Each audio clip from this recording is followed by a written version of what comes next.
নমস্কার বন্ধুরা, কেমন আছেন সবাই? আশা করি সবাই ভালো আছেন।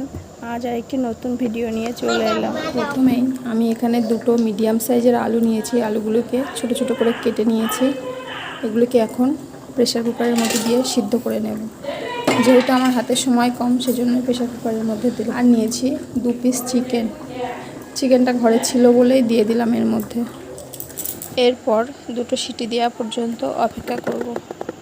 এদিকে একটা বাটিতে 150 গ্রাম ময়দা নিয়েছি হাফ চামচ লবণ, আর নিয়েছি 1 চিমটি বেকিং সোডা, আর একটু তেল দিয়ে এটাকে কিছুক্ষণ ময়ান দিয়ে নেব।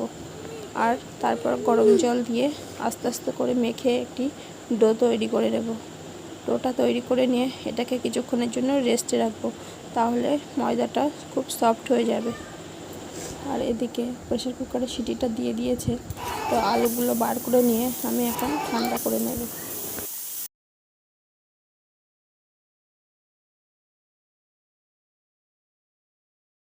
আলুগুলো ঠান্ডা হয়ে গেছে, এবার আমি এগুলিকে ভালোভাবে ম্যাশ করে নেব। আলুগুলো কিন্তু হাত দিয়ে খুব ভালোভাবে মেখে নিতে হবে, এর মধ্যে যেন কোনো শক্ত ভাব না থাকে। তারপর মাংসগুলিকে ছাড়িয়ে নেব। এখানে একই রকমভাবে আমি মাংসগুলোকেও খুব ভালোভাবে ছাড়িয়ে নিলাম। এর মধ্যে যা একটু হাড় ছিল সেগুলো বাদ দিয়ে মাংসগুলো একদম ঝুরো ঝুরো করে ছাড়িয়ে নিয়েছি। এখানে মাংসটা অপশনাল, যেহেতু ঘরে ছিল সেজন্যই আমি এটা দিয়েছি। আপনারা চাইলে নাও ব্যবহার করতে পারেন, শুধুমাত্র আলু দিয়েই পুরটা বানিয়ে নিতে পারেন। তো এই পুরো রান্নাটার জন্য নিয়েছি 2টো পেঁয়াজ, একটু ধনেপাতা কুচি, 1 চামচ আদা রসুন বাটা, আর একটা কাঁচা লঙ্কা। যেহেতু আমি এখানে শুকনো লঙ্কা ব্যবহার করব, সেজন্য কাঁচা লঙ্কাটা একটু কমই দিয়েছি। তেলের মধ্যে প্রথমেই পেঁয়াজটাকে দিয়ে একটু ভাজা ভাজা করে নিয়েছি। তারপর দিয়েছি আদা রসুন বাটা, আর দিলাম কাঁচা লঙ্কা কুচানো, দিয়ে কিছুক্ষণ নাড়াচাড়া করে নিয়ে এর মধ্যে ম্যাশ করে রাখা মাংসটি দিয়ে দেব। দিয়ে আরও কিছুক্ষণ নাড়াচাড়া করে নেব। তারপর দেব লবণ, আর দেব হলুদ,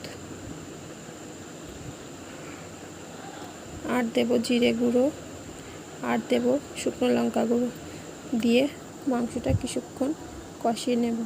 মাংসটা যখন ভালোভাবে কষানো হয়ে যাবে, তখন এর মধ্যে ম্যাশ করে রাখা আলুটিও দিয়ে দেব। দিয়ে আরও কিছুক্ষণ ভালোভাবে মাখিয়ে নেব, যেন মাংস, আলু, মশলাগুলো সব একসঙ্গে হয়ে যায়। তারপর কাসুরি মেথি আর ধনেপাতা কুচি দিয়ে ভালোভাবে মাখিয়ে একটা থালার মধ্যে নামিয়ে ঠান্ডা করে নেব।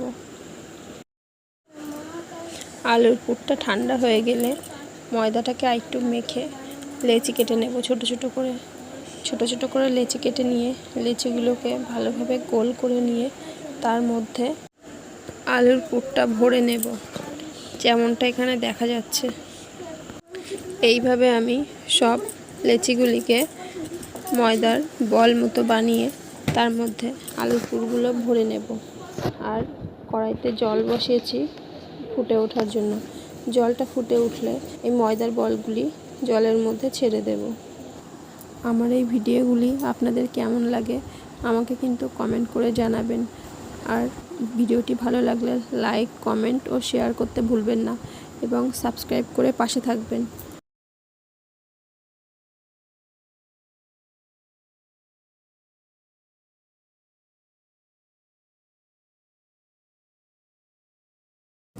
জলটা ফুটে উঠেছে, আমি এবার এর মধ্যে ময়দার যে বলগুলি বানিয়েছিলাম সেগুলিই দিয়ে দেব। প্রথমেই যখন বলগুলি জলের মধ্যে দেব তখন কিন্তু ডুবে যাবে, কিন্তু এটা যখন জলের মধ্যে ফুটবে তখন নিজে থেকে ভেসে ফুলে উঠবে। এগুলোকে বারে বারে উল্টে এপিট ওপিট দুপিটি সমানভাবে পাকিয়ে নিচ্ছি, যেন দুপিটটাই সমানভাবে হয়ে যায়। দেখুন কত সুন্দর ফুলে উঠেছে ময়দার বলগুলি। এগুলোকে আমি এখন তুলে নেব।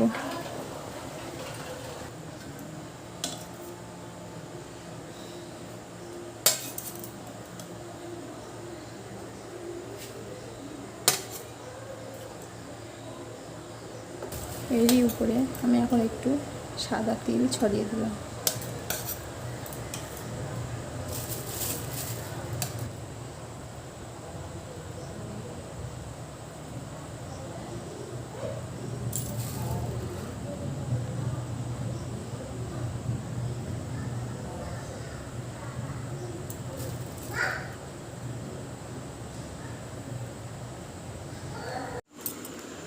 এরপর কড়াইতে আবারও তেল বসিয়েছি গরম হওয়ার জন্য।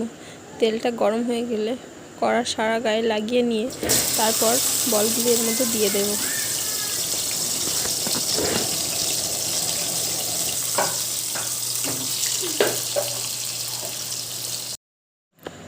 এরপর এপিট ওপিট করে দু পিঠই সমানভাবে ভেজে নেব। এই সময় গ্যাসটাকে কিন্তু লো টু মিডিয়াম করে রাখতে হবে। বেশি জোরে দিলে, হাই ফ্লেমে দিলে তাড়াতাড়ি করে লাল হয়ে যাবে, কিন্তু ভিতরটা কাঁচাই থাকবে। সেজন্য স্লো আঁচে দিয়ে আস্তে আস্তে ভাজতে হবে। তো এখানে আমার প্রথম ব্যাচটা ভাজা হয়ে গেছে। এগুলিকে আমি এখন প্লেটে তুলে নিচ্ছি। দেখুন কালারটা কত সুন্দর এসছে। এরপর ওই কড়াইতেই, ওই তেলের মধ্যেই বাকি যেগুলি ছিল সেগুলি দিয়েও ভেজে নেব। একে একে আমি এইভাবে সবগুলি ভেজে নিয়েছি। এরপর গরম গরম সস আর একটু পেঁয়াজ শসা কুচির সঙ্গে পরিবেশন করলেই কিন্তু খুব সুন্দর লাগবে। খেতে কিন্তু খুব সুন্দর হয়েছিল। আপনারাও বাড়িতে অবশ্যই চেষ্টা করে দেখতে পারেন। সন্ধ্যাবেলা টিফিনের জন্য চায়ের সাথে খেতে কিন্তু খুব সুন্দর হবে। ধন্যবাদ।